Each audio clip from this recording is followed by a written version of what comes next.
Child, let's get into it.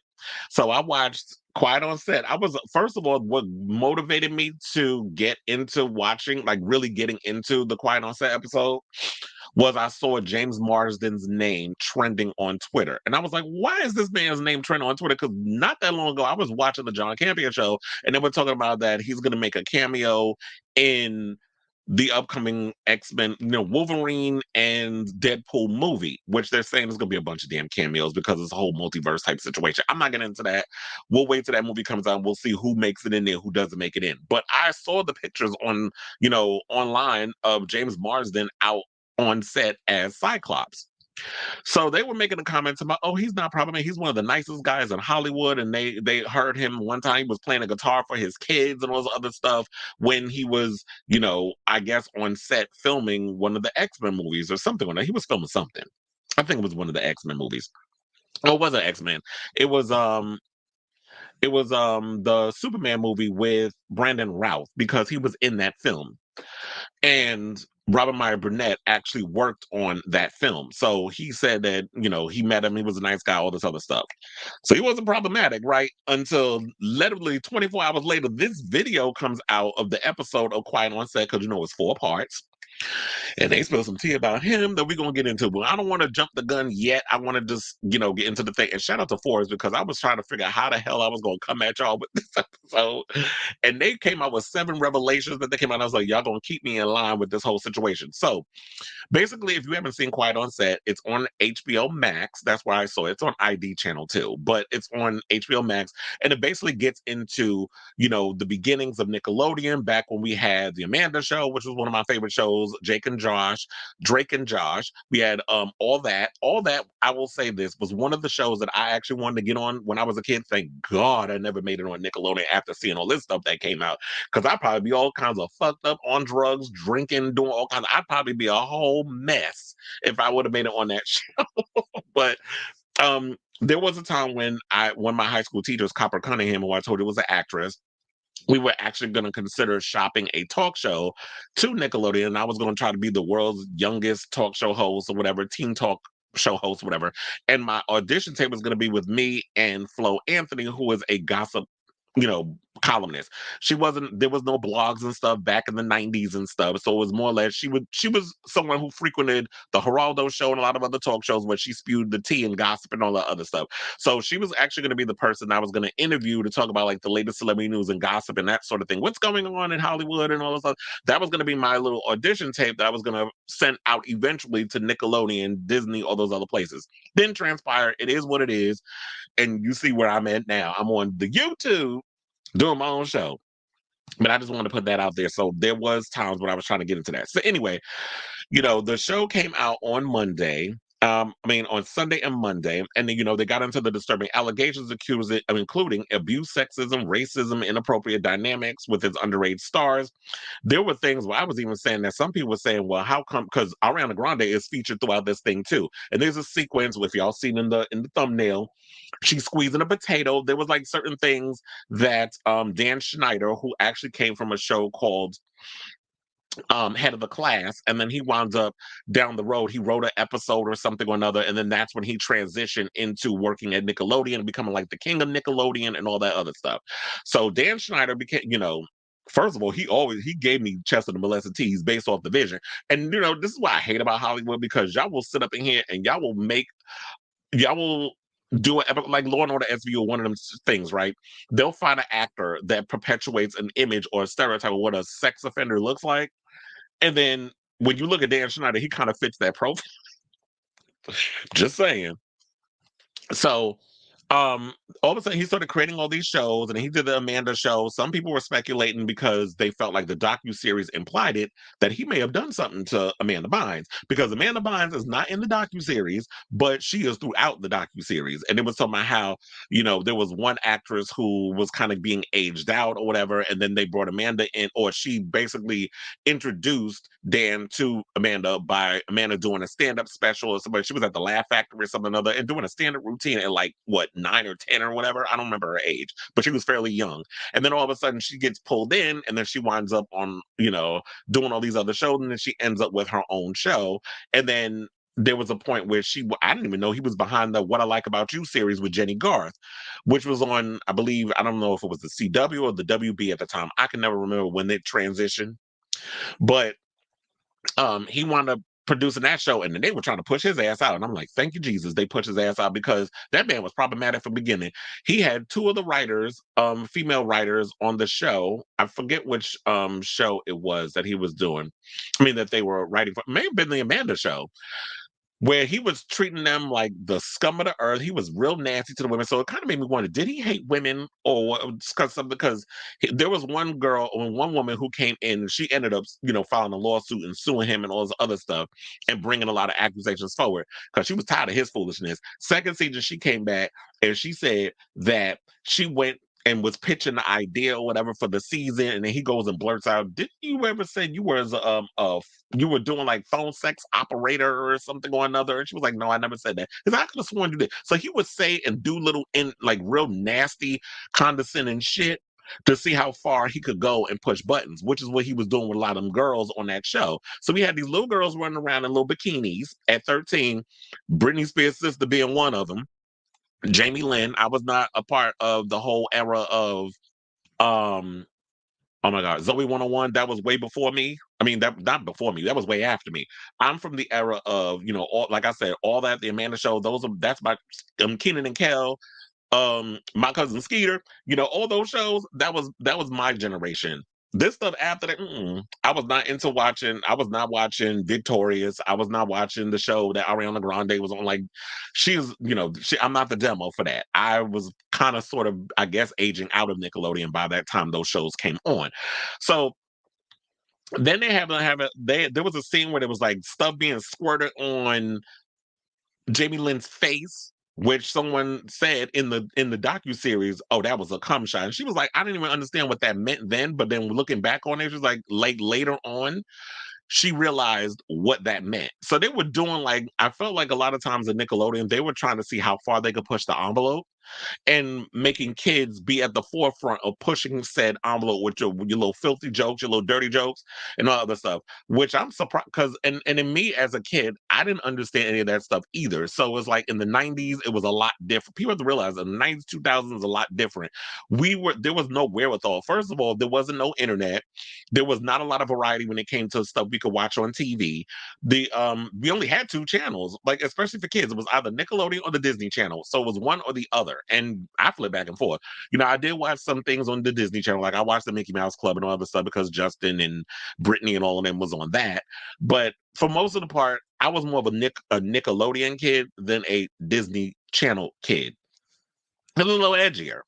And now I understand why it was a lot edgier, but it was like, you can't blame the kids and stuff. And it was messed up because a lot of the stuff that was on that show, like in a lot of the situations, the uncompromising situations these kids were put in, they said they couldn't speak out. Even the adults said they couldn't speak out because of Dan Schneider and that whole president that he set for that whole entire environment. And it's like if you came out and you were against anything that man put out there, it was a fear of being fired. A lot of times when you have a lot of power, it's like, oh, this person, you can run around and say, even if they innocent in anything, oh, this person's problematic, or this person's this person's that, and they'll never get a job in Hollywood. Everybody was always about looking the other way because it's all about the next gig you're going to get. You got bills to pay. So it was insane the way he would treat the women and the girls and stuff on set. Now, child, let's get into this. And I really wish that Amanda Bynes would have spoken out, but we see what her mental state is, and they feel like the way that her mental state is may have played into why she is the way she is today. That maybe something happened to her on the Nickelodeon set because she was so close with Dan Schneider that some stuff has happened. Some people was also speculating because we're going to get into it in a minute with Drake Bell. The person that assaulted Drake Bell was also hanging around on the set of Growing Pains with Leonardo DiCaprio. See, a lot of people didn't know Leonardo DiCaprio. If you maybe I'll explain. He came on towards the end of Growing Pains when that show was kind of like whatever. I hate Kirk Cameron, but back in the day, I used to like him before he became this problematic homophobic asshole. We didn't know about all of that stuff until like years later. But in the beginning of the show, we ain't know about his whole Christian background and all other stuff. But Leonardo DiCaprio was on there, and then they show like in the video, how the guy, oh my God, I forgot, I'll remember his name in a second. But how he went and he was like touching him and rubbing his back and doing all kinds of other stuff. So people actually think that something may have happened to Leonardo DiCaprio. And I'm just sitting there like, you know what? I wouldn't, it did cross my mind. So I did not I'm not aware. I mean, I don't know if he did anything or whatever the case was, but the implication was there. Now, when Drake came out and did his story and talked about it behind the scenes, I have to tell y'all, I felt like that was the hardest episode to get through. It's episode 3. The whole episode is basically devoted to Drake Bell. When he sat down and started talking about all the things that happened to him, and he didn't really get into detail. He said, just think of the worst thing you could possibly do to something. I mean, to someone, and said that that's what happened. So, um, when I saw that, I was like, I don't even want to imagine. But when the paperwork and all the other stuff came out, they said it was like he was assaulted with a foreign object. There was sodomy involved. There was all kinds of other stuff. And don't even get me started on that other one. First of all, they found 3 freaking sex offenders that worked on the show. One of them was a guy who was a PA, and had a whole stack of stuff on little girls and all kinds of pornography and stuff that they found in the house, because one of the actresses, one of the girls, well, I think she was an extra. She wasn't necessarily like had a speaking part or whatever, but she wound up coming on the show because it was like her dream to be on there and all this other stuff. And then she finally got to be on the show. She got to sit and like be a part of the crowd or whatever. She was an extra on Amanda's show, and she befriended the production assistant. And I'm sitting there like, as they're explaining all this, and the mother's laying everything out because the girl didn't appear. I don't know if she's alive or she just didn't want to be a part of it, but the mother spoke. So I don't know what happened to the actress. But I know she quit Hollywood. But I don't know where she is, but whatever. But anyway, so the mother goes and she explained. I said, "Child, don't tell me this, that you about to tell me this man done did some nasty shit." And then, of course, as they're laying out the breadcrumbs, like it's coming.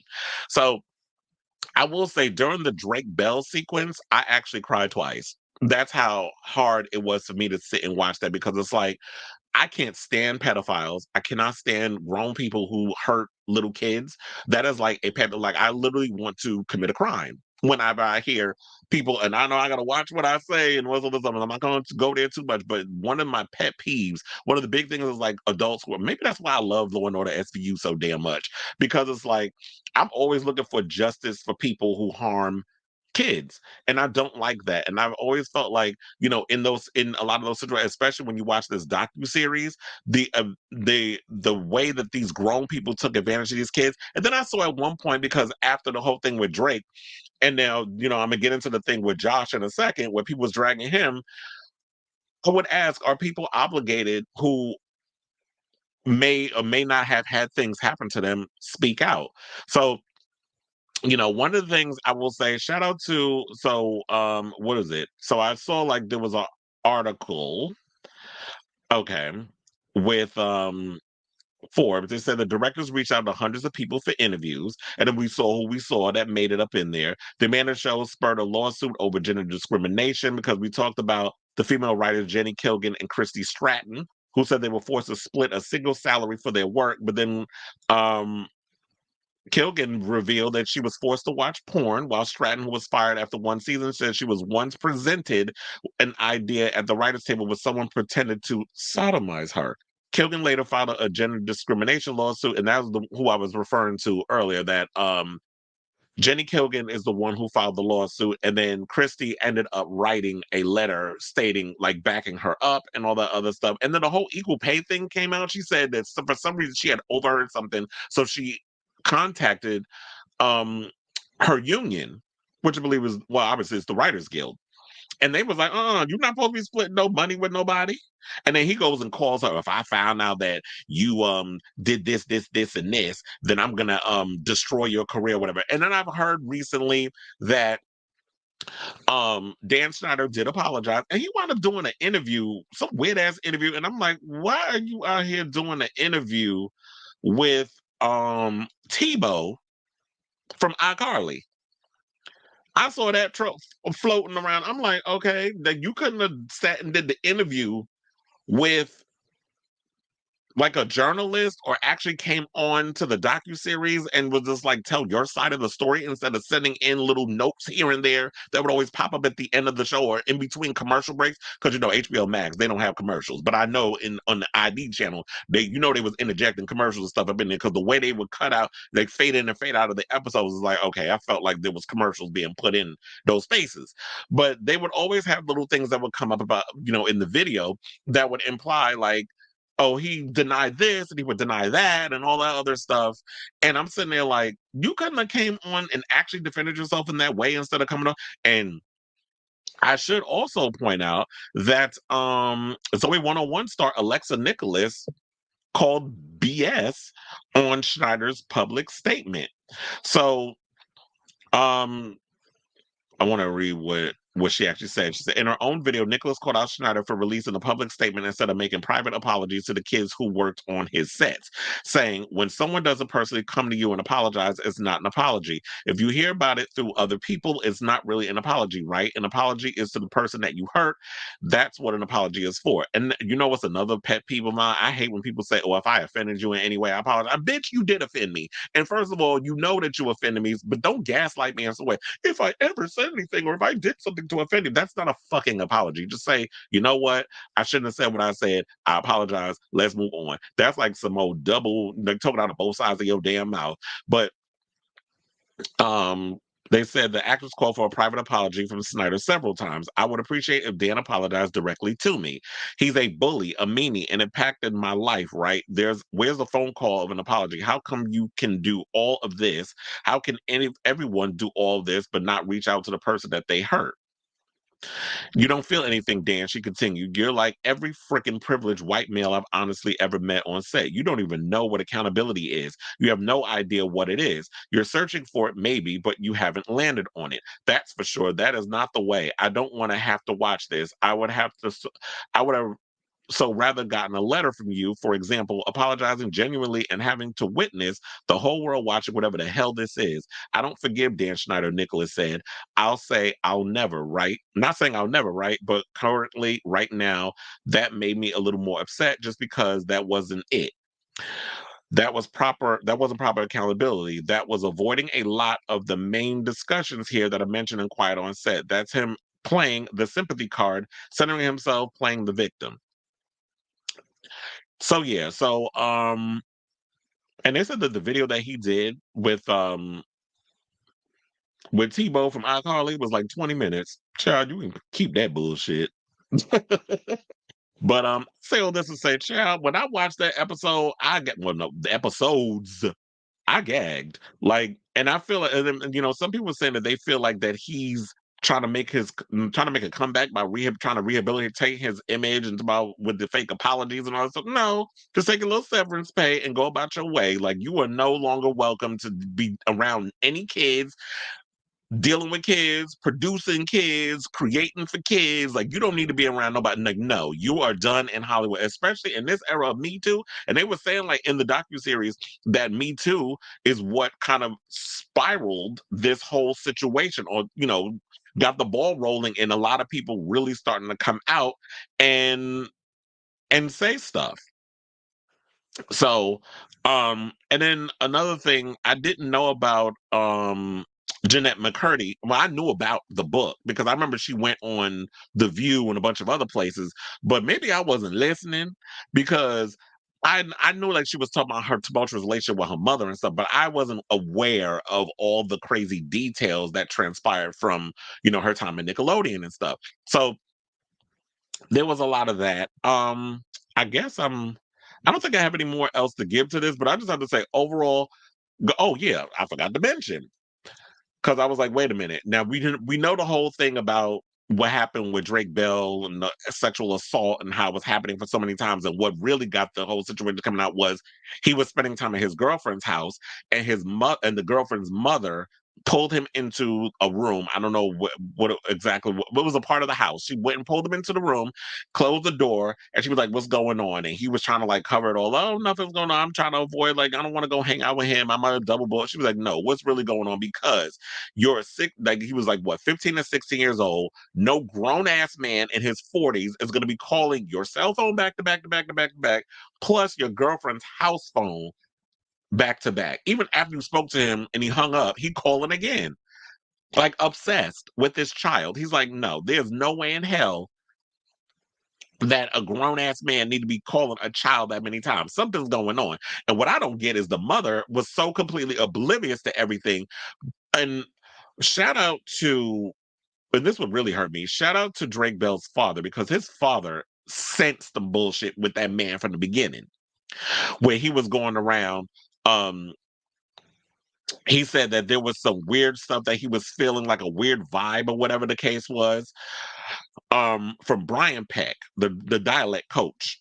He was feeling a weird vibe from him, and he was like, something is rubbing me the wrong way. And what was the worst thing, that he brought it to the attention of some people on set, and they were like, "Oh, you're homophobic. You just don't like him because he's gay." And it's like, see, this is the shit that pissed me off. Is like how y'all be trying to use sexuality and all the other stuff to justify weird behavior. It ain't got shit to do with being a faggot. Trust and believe. Because not all of us be out here trying to molest us. Look, I already told y'all, I don't like pedophiles. I don't like sex offenders. I don't like anybody who do harm to children, regardless of gender. And yes, it's mostly heterosexual men that commit these crimes, but there's some gays in the situation that be doing it too. Men, women, gay, straight, whatever. They all be out here doing, not all, but there's some within them demographics that be doing some things. We got to call them out individually. Let's not paint the whole people, a whole generation or a whole demographic with the big brush. So I'm glad that the father had the instinct to do whatever. And then what Brian was doing, messy ass, and this is what a lot of these crazy ass manipulated, pedophiles and or abusers do. They divide and conquer. So he was trying to find a way to get Drake away from his father, because the father was on to his ass. So he goes and plants little seeds about, your father's stealing your money, because as a kid he's not paying attention to how much money's in his account, and you're always going to unfortunately believe the people that work in the industry, because it's like, oh, they know the business, they know what's going on, all this other stuff, instead of trusting your gut. But how would you know how to trust your gut? Because I don't know gut feelings and all this other stuff at 15 or whatever. Not everybody's smart in that way, where they learn to trust their instinct. Or a lot of times people will go against their better judgment.